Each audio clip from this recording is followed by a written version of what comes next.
Good morning, everybody. It is Monday, June 7th, and this is our morning drive live. So I spent most of the day yesterday at the Mid-Atlantic Air Museum's annual World War II Day.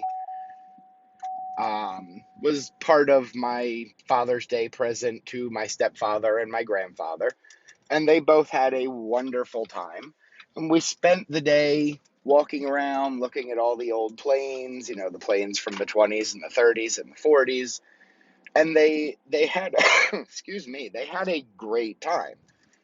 And I was talking to a couple of the pilots about the planes and about the techniques they used to use when they were, taking off, when they knew they were going to be shot at, and all these different things. And it kind of got me thinking, an airplane, those airplanes specifically, would, when they're getting ready to take off and they know they're going to be shot at, they would ramp up their propeller, increase their speed, and they sat on the runway, brakes locked, waiting for a minute when they could basically launch and take off.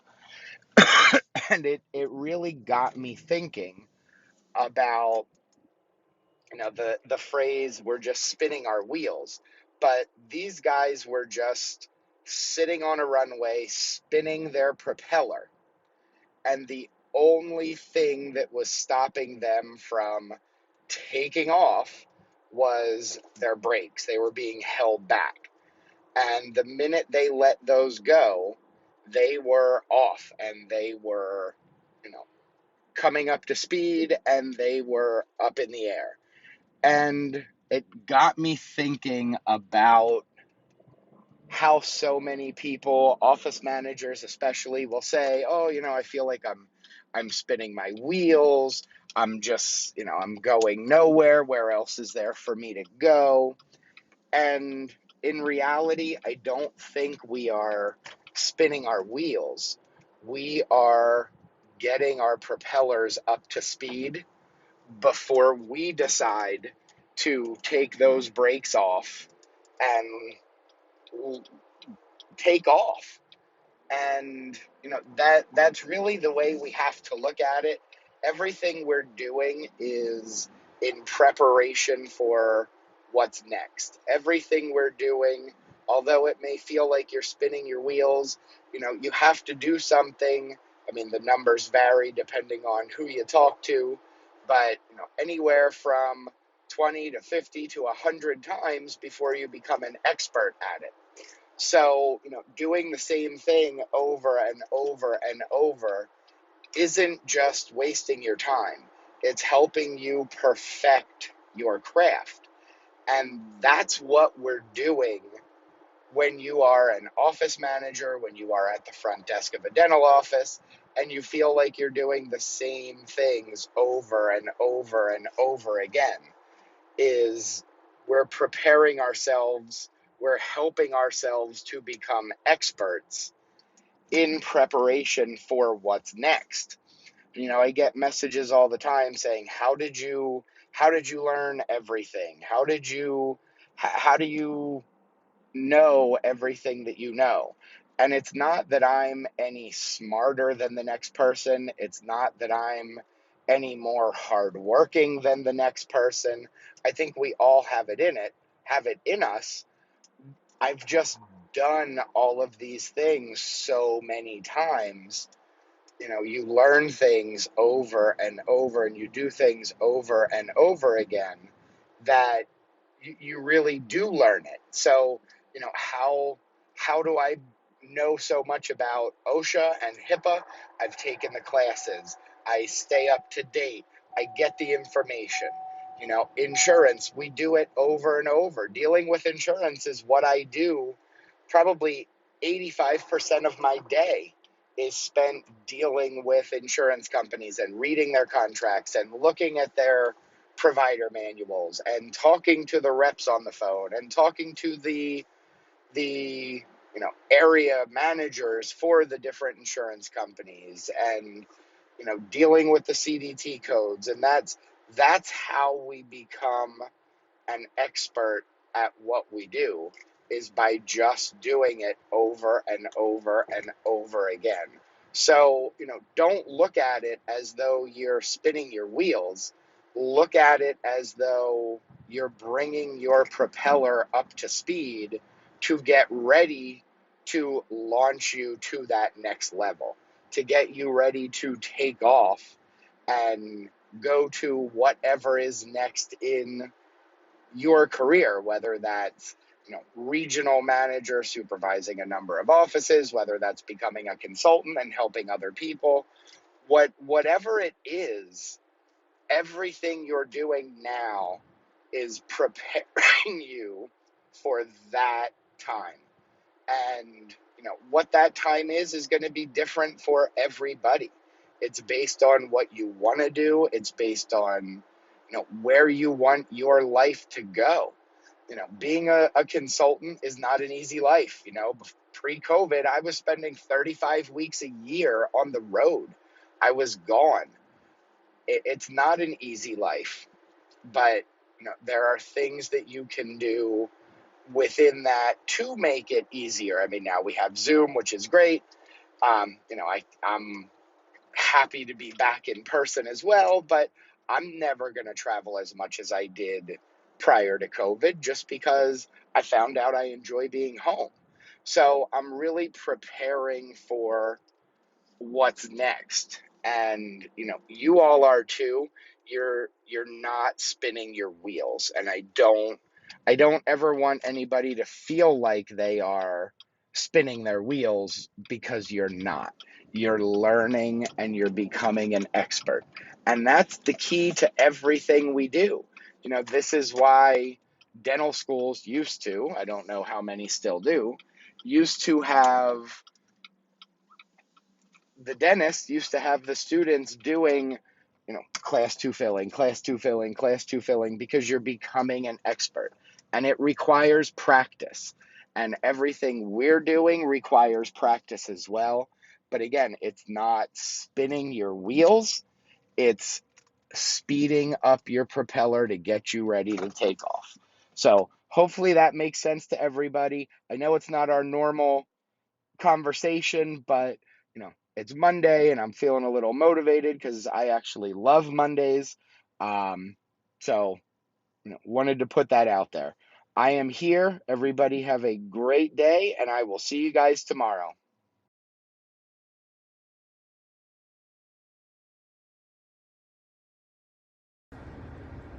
Good morning, everybody. It is Tuesday, June 8th, and this is our morning drive live.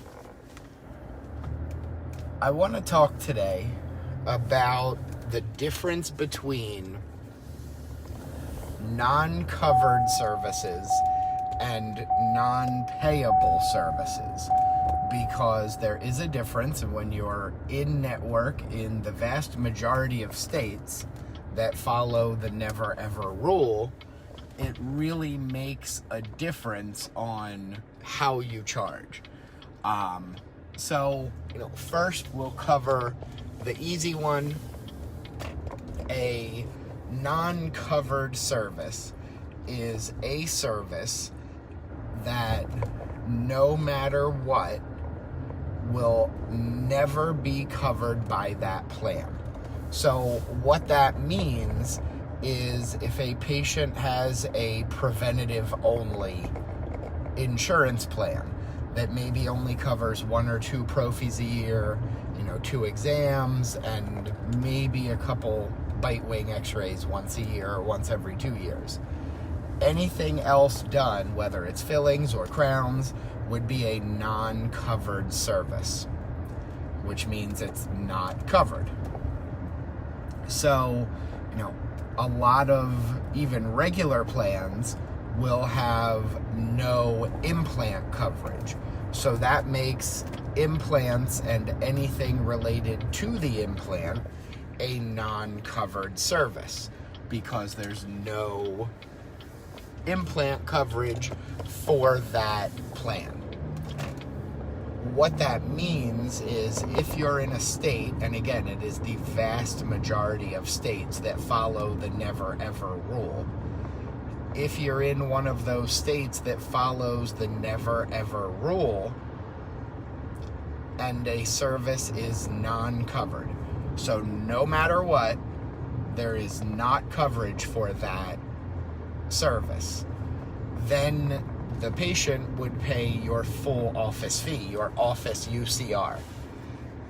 If there is coverage, but let's say it's denied because of a frequency limitation or it's denied because of an age limit, then that service is not payable. And the patient in those never ever states is going to pay your fee schedule or the insurance company's allowed fee. So, we have to look at this because in those states that have never ever rules,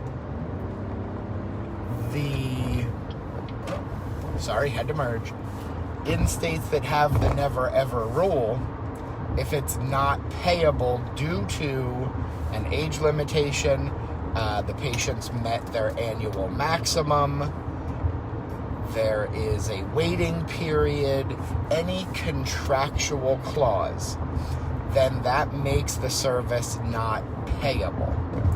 And in those cases, the patient pays, again, the allowed insurance fee. So, we have to look at this a couple ways. A lot of people will say, well, adult fluoride. Fluoride for anyone over the age of 16 or 18 or 19, depending on the plan, is a non-covered service. But it's not a non-covered service. Years ago, they got rid of the adult fluoride and the child fluoride codes, and now we just have D1206 and D1208, which is 1206 is varnish, and D1208 is all other forms of fluoride. There is no more determining factor based on age for which code you bill, which means if a plan covers fluoride for children but does not cover fluoride for adults, it is not a non-covered service. It is a non-payable service, and the adult patient in one of those states with a never ever rule would pay your insurance allowed reimbursement rather than your full office fee. So that's where a lot of offices tend to get confused. I see that a lot. I also still see offices walking out D1203. But that's a whole different topic. But we have to remember the difference between non-covered and not payable. So, you do a filling on a patient who had a filling on the same tooth 18 months ago. It's not payable due to a frequency limitation. Therefore, the patient is going to be responsible for paying your allowed or fee schedule fee if you're in network. Of course, all of these rules only apply if you are in network. If you're out of network with the insurance plans, the patient's going to pay your full fee for all services completed, no matter what. So, if you bill $45 for fluoride, and even if you do it on a 9-year-old, and the insurance company says, hey, that's great, we're going to pay 100% of our UCR, which is $20, the patient or the parent is responsible for that $25 difference between your office fee and the insurance allowed fee. So, hopefully that makes sense. Now, the other thing we need to talk about when we're talking about non-covered versus non-payable, the other thing we have to talk about is services that are considered inclusive. So, a lot of insurance companies consider a build-up inclusive when it's done on the same day as the crown prep. So, what that means is if you do a build-up and a crown, and the insurance company says, well, we're not paying for the build-up, and you can't charge the patient based on the EOB, that's because they consider the build-up inclusive to the Crown Prep code. So they're including the build-up as part of the crown. Typically, you cannot charge the patient the difference. Now, what we do, what my team at the office does for our billing clients, we will, if it's Cigna, we will call Cigna with the seat date of the crown. They reprocess it so that the crown prep was completed on seat date and the buildup was completed on prep date, and they reprocess and they pay for the buildup separately. But you have to know if something is being considered inclusive. Often insurance companies will consider a pulp cap inclusive to a filling. And a lot of dentists will get upset at that because, well, I did it, why is it inclusive? And the problem is because it says right in the definition of the CDT code for a pulp cap that it is not to be used as a base or liner for another restoration. So, knowing the rules, knowing the difference between non-covered and non-payable and inclusive are super, super important. Now, I see somebody just asked, because I'm parked now, somebody asked, how do I find out if my state has the never ever rule? In our group files, there is a document called non-covered services by state, and that actually is a spreadsheet that lists every one of the 50 states and what their rules are. So that's where you can find it. It is right in the group files. So I am here. Everybody have a great day, and I will see you tomorrow.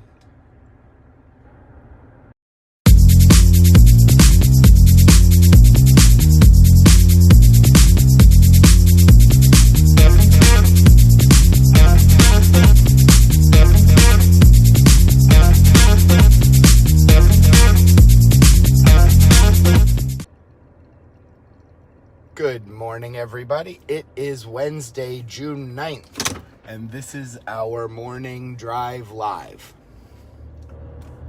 So I want to rehash something that we've talked about a few times before, but it's come up a lot of times recently in the group, and I know we have a lot of newer members who may have missed the drive lives from the beginning of the year. So we'll go back to our roots and talk about discounting for insured patients.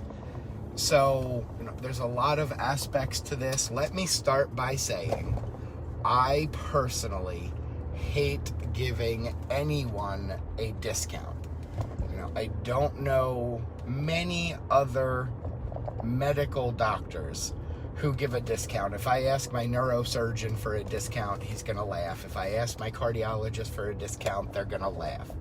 So, we don't want it to be the rule, but I also understand there are some times when, for one reason or another, it has to be done.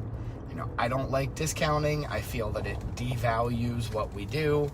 And honestly, doctors and dentists from 15, 20, 30, 40 years ago giving discounts and, if you pay cash for the crown, I'll take $100 off. That's the reason why, dentistry is really the flea market of the medical community, because everybody feels like they can haggle. So now that that's out of the way, let's talk about how you properly do it. So there's a couple things to remember when it comes to discounting. First and foremost, the biggest thing is you can never, ever regularly charge your cash patients less than you charge an insured patient. So what does that mean? That means that you can't have a cash price and an insurance price. All patients have to be charged the same regardless of insurance status. So what that means is if your cash patients pay $1,000 for a crown, then that $1,000 is the fee you should be submitting on the claim form when you submit a crown to insurance companies. Across the board, that's the way it should be. Now, the occasional, we're going to give this patient a 10% discount, we're going to give this patient a 15% discount, is okay, but you have to remember to reflect that discount on the claim form when you're submitting it to insurance. And the way you do that is by changing the fee in box 31 on the claim form.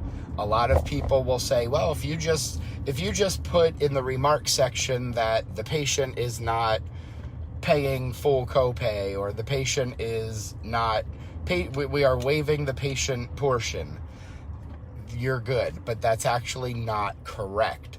A lot of claims are auto adjudicated, and those remarks are never ever seen by a human being.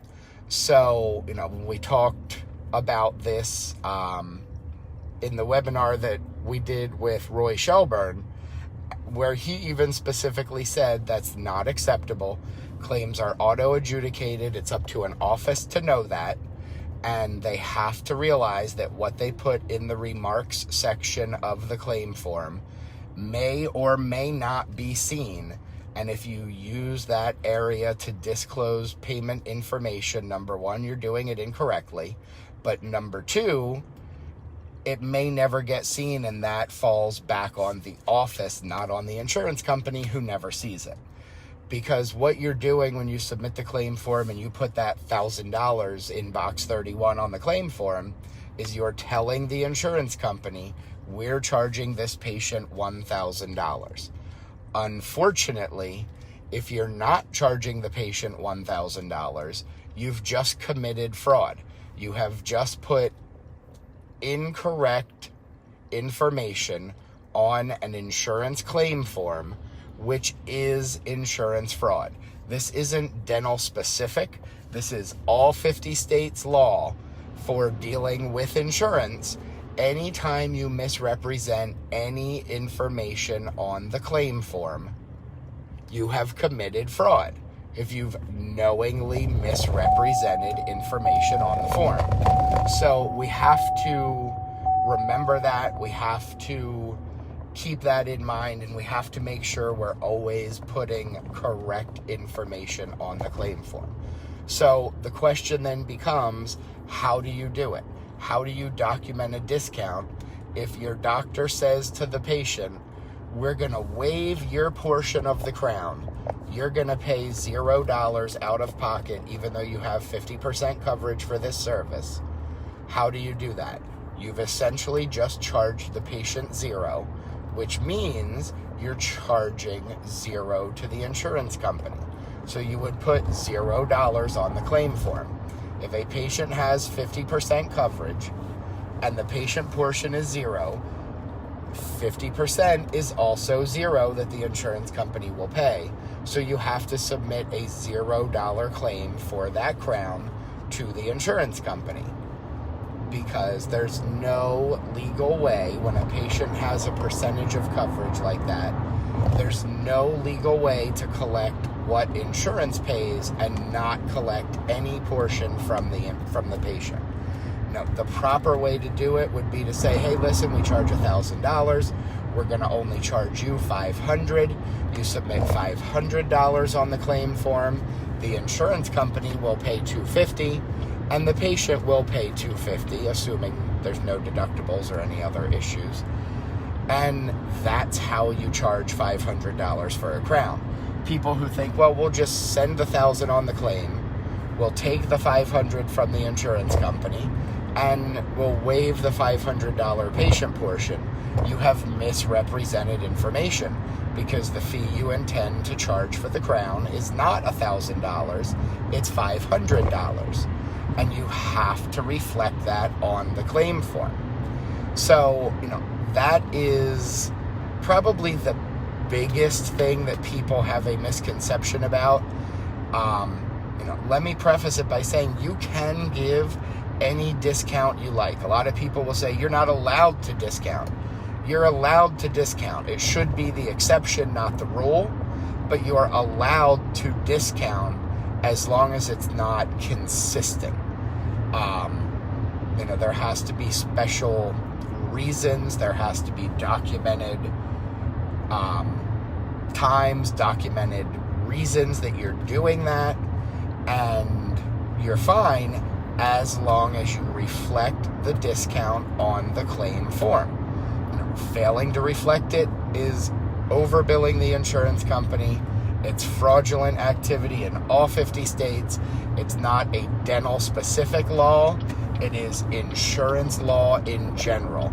And it's something that people really need to understand, is that there's more at play here than just dental law. Yes, we also have things that apply to dental law.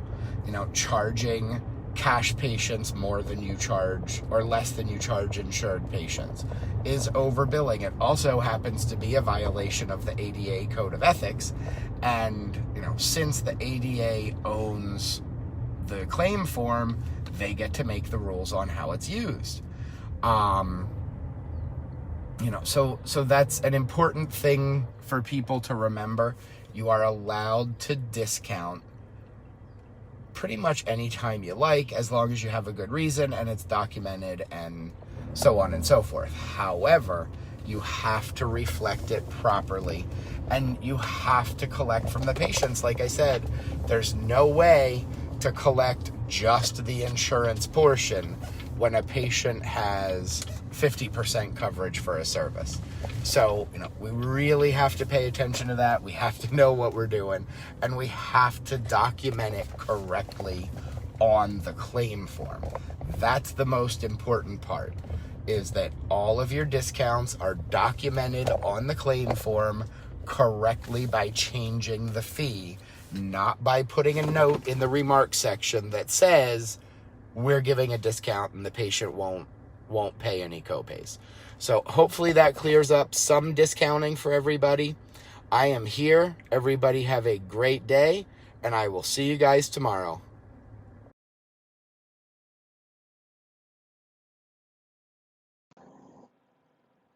Good morning, everybody. It is Thursday, June 10th, and this is our morning drive live.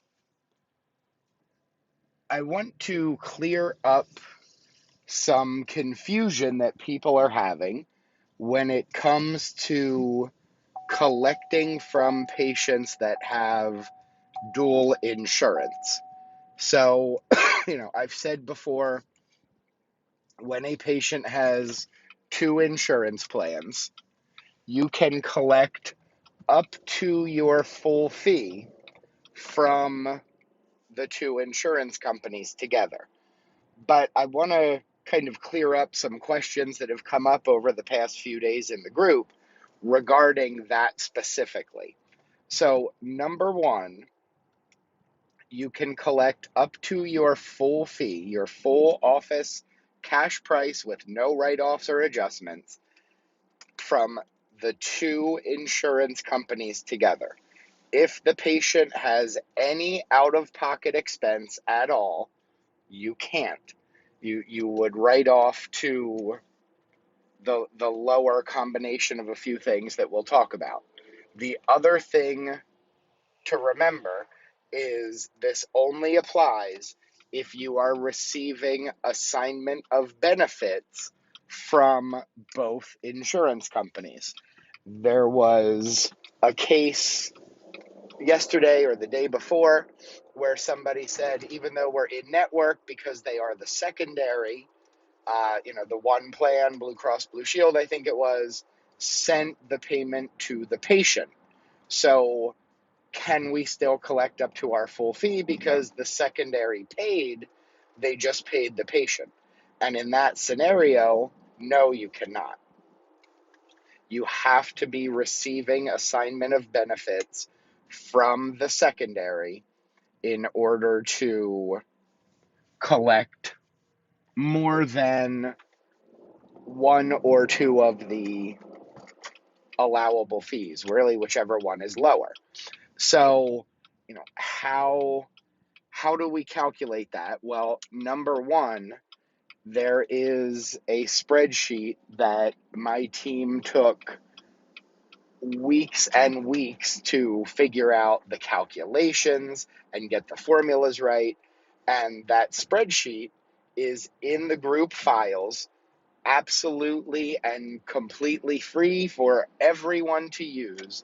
And it will calculate when a patient has dual insurance, what your adjustments will be, what your any write-offs, what the patient portion will be for each service. So, please, please, please make sure you're using that spreadsheet to figure out what those co-pays may be, what your adjustments will be for a patient with dual insurance. But let's kind of walk through an example or two quickly, just so everybody understands. We're going to say that a patient has a crown, and we're going to use that $1,000 for sake of round numbers. So, patient has a crown. The primary allows $700. You're in network with both. The primary allows $700 and pays 50%, which is $350. Normally, the patient would pay the other $350, and $300 would be your adjustment. But this patient has a secondary plan that you are also in network with. The secondary plan allows $800 for a crown and pays 50%, which is $400. So now, between the primary's $350 payment and the secondary's $400 payment, you have collected $750 from the two insurance companies. The patient receives the lowest fee, the lowest allowed fee, which would be $700. So a lot of people would do that $300 adjustment, which would leave a $50 credit on the patient's account. But you don't do a $300 adjustment. You would do a $250 adjustment, and the patient's out-of-pocket expense would be zero. So in that scenario, you're not collecting your full fee. But the patient has absolutely no out-of-pocket, and you've collected more than your lowest allowed fee per your network contract. So, hopefully that makes sense. That spreadsheet is in the group files. Check it out. Please, please, please use it to do your calculations. I've tested it 500 times at minimum. I know it's right. I know it's accurate. I know it will help you figure out exactly what the write-offs, what your adjustments, and what patient portions, if any, there may be. Because there may be times when the secondary says, well, we coordinate benefits with the primary, so we're not going to make any payment, or we're going to make a smaller payment than the 400. So let's do a quick example of that. We'll say, okay, the same example, $1,000 crown, $700 primary allowance, $800 secondary allowance. Primary pays 50% of the 700, that's $350. The secondary says, we coordinate benefits with the primary. So, if we were the primary, we would have paid $400. The primary already paid $350. So we're going to pay $50. that brings your total collections from insurance companies to 400, which is what the secondary would have paid if it were the primary. Now that leaves the patient with a $600 balance. But remember, the patient receives the lowest in-network fee, which in this scenario is $700. So you're going to do a $300 adjustment, $300 write-off for whoever the primary is, and the patient is going to have a balance due of $300. It's less than the $350 that primary said they would owe. It's also less than the $400 that the secondary said they would owe, but you're taking into account your lowest fee schedule and the two insurance payments together, which that was $400. Patient owes $300. You've collected $700, which is your lowest allowed fee, and you're doing a $300 adjustment to bring it down to the $700 allowed fee by the primary. So hopefully that makes sense for everybody. I've cleared that up. Yes, you can collect up to your full fee if the patient has no out-of-pocket expense and you get assignment of benefits from both insurance companies. If one or the other pays the patient, you are back to automatically collecting your lowest in-network fee schedule from the patient.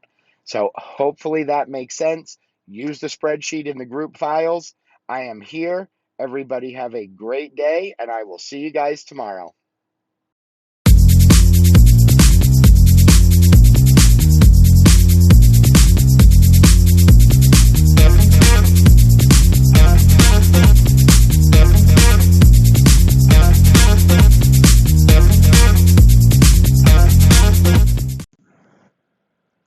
Good morning, everybody. It is Friday, June 11th, and this is our morning drive live. I want to talk today about setting expectations. And, this takes a couple forms, but primarily the one I want to talk about today is setting your expectations with your patients for payment. There's been some posts in the group lately about patients not paying their portion, patients starting treatment, and what do we do now, because now we have to deliver a crown, and the patient says they can't pay the other half of their balance, so what do we do? And I really think it all comes down to properly setting the expectation of payment at the time of service. I had to go a few months ago to the dermatologist, and they had to do a couple tests, and they expected me to pay my copay for all of that at the time of service. I literally paid my copay for the visit before I even went back. And then on my way out, they said, okay, the doctor ordered this, and this test. We're going to charge you your copay for those tests now. Before I left, they didn't run the tests and then let me pay for them after. They expected me to pay for them when I was walking out of my diagnostic appointment. And I think we fall into the trap of we've always done it this way. We've always let patients pay for a crown half at prep and half at seat. And, times have changed. Expectations in the medical industry have changed. Sorry if my wipers are squeaking. It's a rainy day today. And we need to keep up with those changes, and we need to change what our expectations are for our patients. And one of my expectations is when you're getting a service, you pay your portion of the service if you have insurance. If you don't, you pay for the service in full at the time of service. So if a patient is having a crown prep done, they pay their full portion at the prep appointment before they go back. Because here's what happens if they don't, and that post from yesterday was a perfect example. You now have a patient who has paid, let's say $250 at prep. They're now coming back for delivery, and you say, okay, that'll be your other $250 half. And she says, well, I can only afford $20 a month. That's all I can afford. So now it's going to take you a year to get paid that $250. And unfortunately, as we know, once we've started treatment, we can't stop mid-treatment.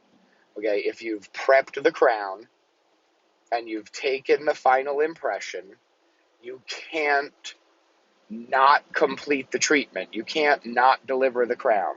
You can't not send that impression off to the lab to get the crown fabricated in order to deliver it because the patient hasn't paid their other half. The minute you touch that tooth, you begin the prep, you are committed to completing that service regardless of payment. The minute you take an impression and you send that final impression and you do the wax try-ins and you do the processes for dentures, you have to deliver them. So, there's differences in what we do that require us to be paid in advance. And, I've talked about this before. The number one reason people switch dentists is money. And a very good reason for them not to come back to you is because they owe you money. So now you've lost the money and you've lost the patient. So by collecting in full at the time of service in advance, we're not only avoiding us having to chase after a balance or us have to deliver a crown that's not paid for, because you do have to deliver it, but we're also saving the patient from the embarrassment of owing us money, which some people will feel it. And listen, there are some people who won't. There are some people who owe everybody in town money and they don't care, and that's just the way they are. But we're avoiding that, and we're avoiding them having to find a new dentist because they owe us money and can't come back to us. So, set that expectation in advance. We have to change the way we've done things for the past 20, 30, 40 years in order to keep getting paid and keep the patients coming back to us. So it serves more than one purpose. But set that expectation. That admin team member, that person at the front desk at the dermatologist didn't blink when she said, okay, your portion for the lab testing that was ordered today is $64. How would you like to take care of that today? That's how she put it. Your portion is this. And guess what?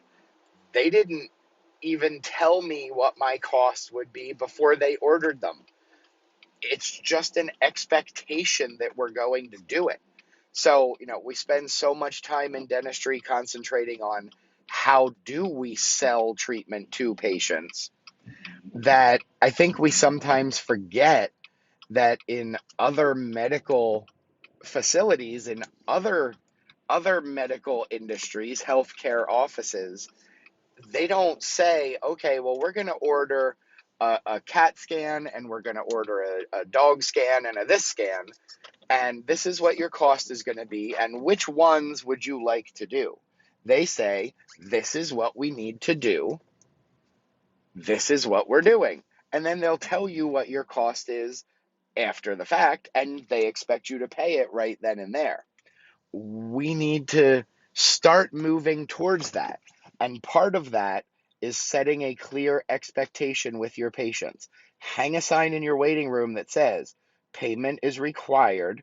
I hate the signs that say payment is expected. Well, I expect a lot of things that don't happen, but payment is required at time of service. Add it to your financial agreement.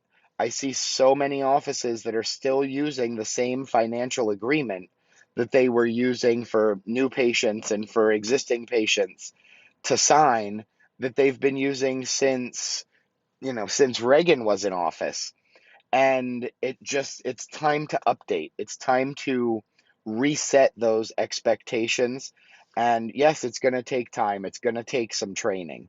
It's going to take training with your admin team. It's going to take training with your clinical team. It's going to take training with your patients. But the payoff a year, 2 years from now, when you don't even have to ask, they just automatically know they're expected to pay, is totally worth the time and the investment in the training of your team and the patients. So that is it. I am here. Collect your money. Get paid what you are owed at the time of service, please. Everybody have a great weekend. I will see you guys on Monday morning.